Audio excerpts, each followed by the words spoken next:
Some of the smartest people in the world have lost millions of dollars due to investment scams. Not beginners, not people who didn't know better. I'm talking about big dogs like hedge fund managers, accountants, lawyers, professors, and seasoned investors. And the most famous example of it all, Bernie Madoff. Bernie Madoff didn't scam people because they were dumb. He scammed people because they were confident. So the real question isn't, how could anyone fall for this? The real question is, if smart people can fall for these scams, could me and you? First, let me give you some context. Bernie Madoff ran the largest Ponzi scheme in history. Over $60 billion gone. What's crazy is not how big the fraud was, it was who fell for it. Everything from major banks to wealthy families to finance professionals who spent their careers analyzing risk. So you gotta think about it. These weren't people that were chasing get-rich-quick schemes. Many of them were conservative investors who believed they were doing the smart thing. Madoff did it by exploiting trust, reputation, and social proof, basically positioning himself as exclusive. You weren't able to just come off the street and invest with him.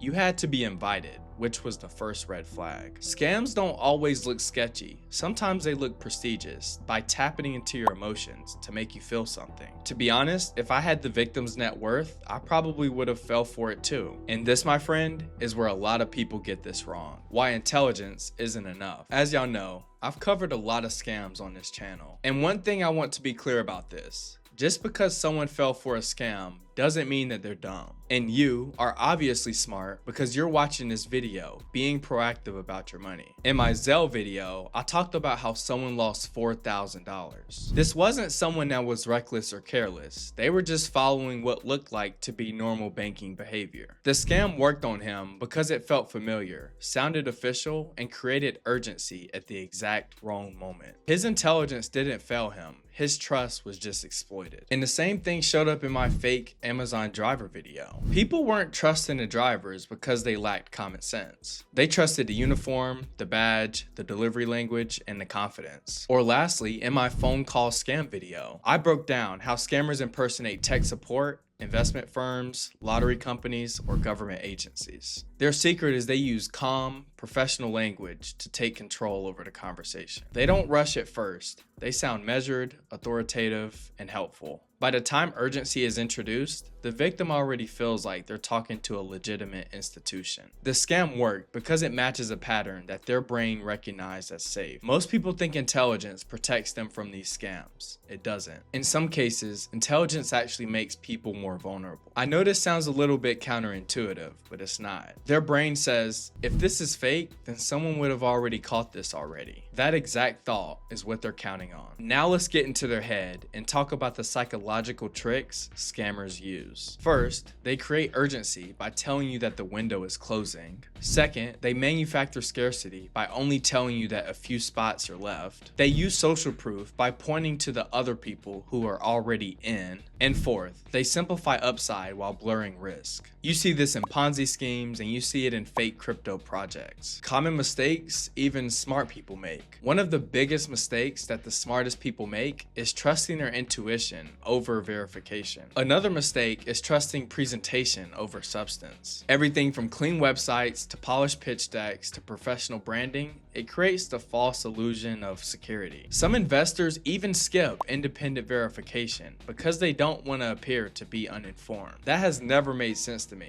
because if it's my money, then I want to always be verified before moving forward. And what makes the situation worse is some investors don't want to be the only one saying no if everyone else is saying yes. Now we're gonna arm you with some lessons from real victims. The Bernie Madoff story was very interesting and I encourage you to check it out. But after watching the documentary online, many victims said the same things. I never thought this could happen to me. Or I thought I'm too experienced for this. Or even, I trusted the wrong signals. Some people lost their retirements, which include hundreds of thousands of dollars. Some lost family wealth that was built over generations of millions, if not billions of dollars. And some lost relationships because they recommended this investment to others. And for the most part, a lot of those relationships never recovered either. And in any relationship, I would understand because emotional damage lasts way longer than financial loss. And as humans, we are emotional creatures. We gravitate towards trust and compatibility. And that is the hardest truth, really. Intelligence doesn't always equal immunity. Alright, now let's wrap this up with some defense strategies that you can apply to your life. How to protect yourself without being paranoid. You don't need to be crazy and assume everything is a scam.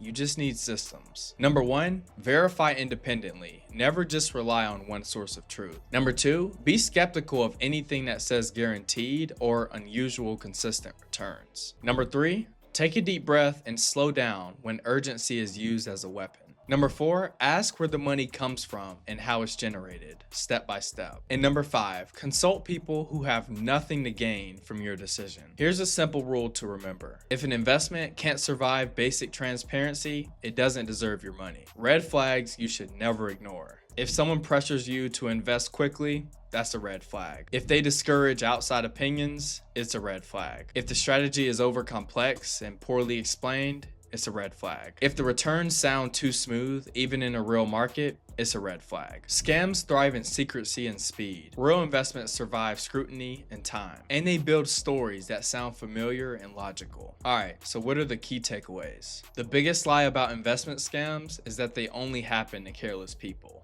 They don't. They happen to confident, educated, and successful people like me and you. Bernie Madoff proved that intelligence without skepticism is dangerous. Don't be that person that chases every opportunity. Just slow down and verify first. But by sticking with Money Talks Media, I'll keep showing up to break it all down for you. But as always, appreciate your continued support. I hope you take care, and I'll see you in the next one.